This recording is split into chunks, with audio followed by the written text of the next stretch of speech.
no matter where you are, no matter when you are. Good morning. So, today, Fallout background, pretty neat. Reminder, you can put in the comments what you want to see as the background for next video, and always remind me in the comments if there's a story I missed that you would like me to talk about, and all that good stuff, friends. Always, always, always, always. But without further ado, let's get into it. So, 2024, November's coming up. We'll be voting soon. Well, here in the state of Michigan, we decided to have a little contest this year deciding what stickers can people actually get when they vote. Well, here are your contestants. This is one of my favorite ones I've ever seen. A wolf tearing open, werewolf, it's pretty fun. I voted, yay! And I'm cool, I voted. Love that. Those are elementary, middle school winners, high school winners. You got the happy, hooray, I voted, the deer sticker with the pit vipers. I like the lighthouse, that's pretty neat. And then grand entries, my favorite one, I'm not gonna lie, is the fish. I think that's beautiful. The oop, I voted is fabulous, state of Michigan joke, so super hype on that one. I really hope they have this fish one when I go, and if they don't, I really hope they have the werewolf or the yay I voted, or I voted yay. Those are my top three, for sure.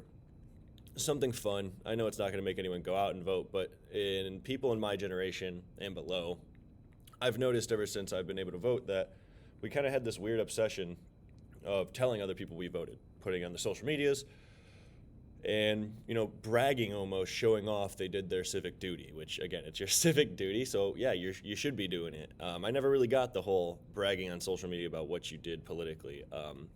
You kind of just do it, in my opinion. But, hey, to each their own. If it makes you more positive, likely to vote, then do it. Who am I to say?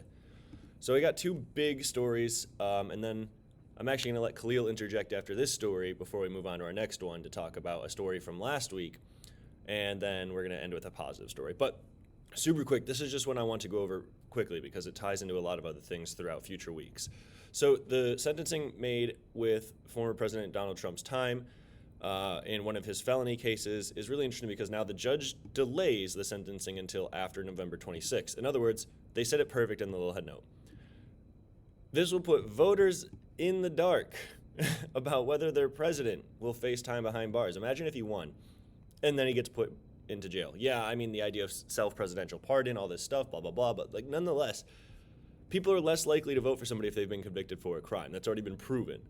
So it's really interesting when we see this and the idea that previously the plan had been down to hand the punishment on September 18th. That's literally 9 days from now. So it's very confusing when we see, we're actually going to go ahead and wait till after the election. It feels a little wonky, friends. It truly does. I really don't know how else to put it. This is one that I really wish they hadn't changed the outcome of. I get why. I truly do. I'm sure his presidential lawyers could be like, well, you're being biased. You're going to side with this side because you're putting him in behind bars before he could get a vote.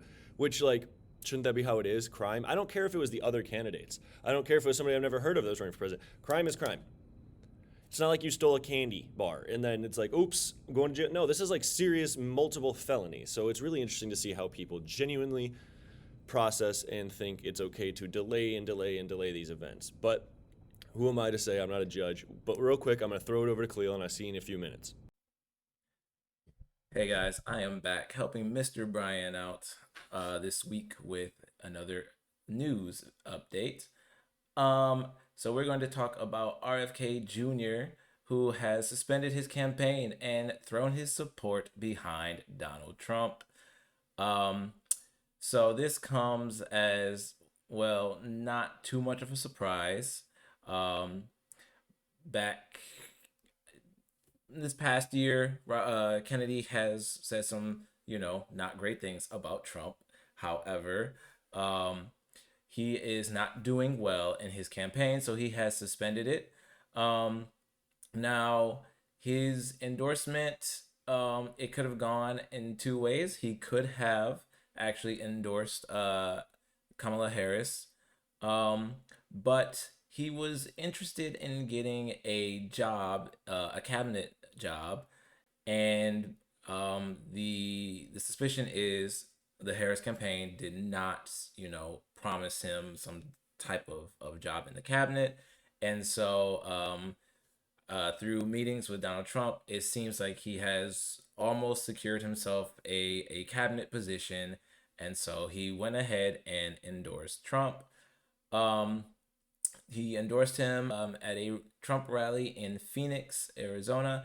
And the thing about the big important thing about this is that RFK Jr.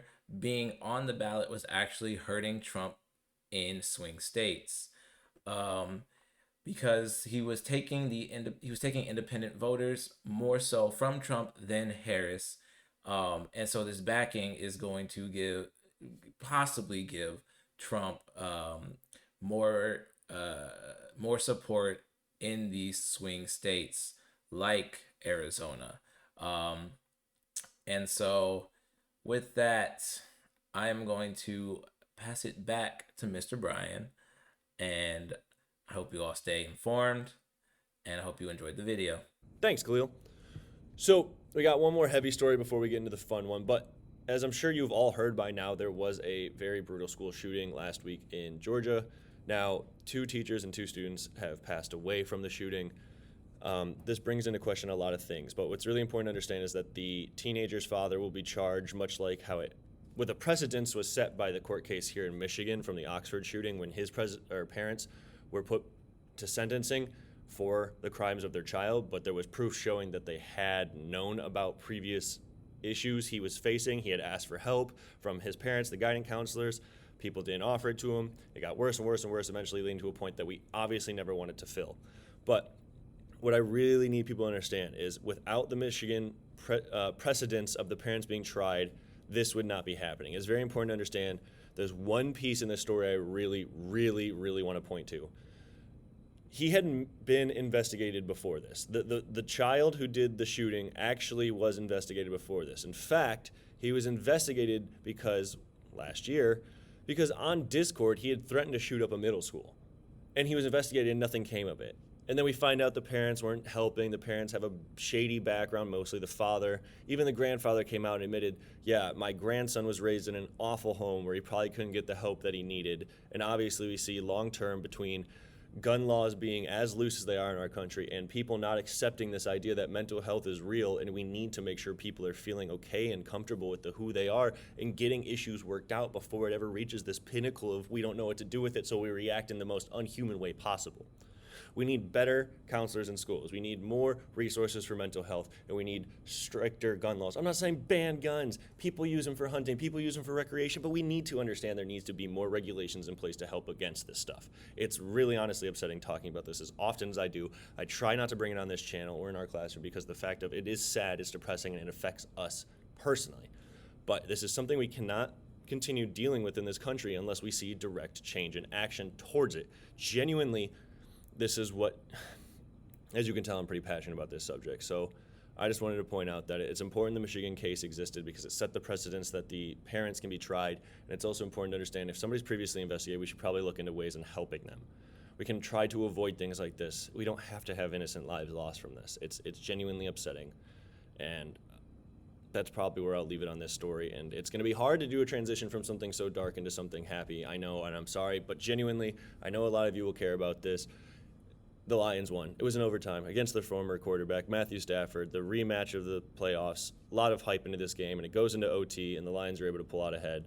So that was really awesome to see. Congratulations to all you Lions fans. Well-deserved. Long time waiting.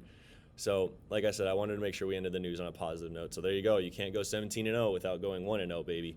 So go Lions for all of you. Until next time. Leave comments, subscribe, like, tell me what you want to hear about. I also need suggestions for new ideas before I start making them because it's like fun to hear your all's feedback. But with that, friends, I'll see you next time.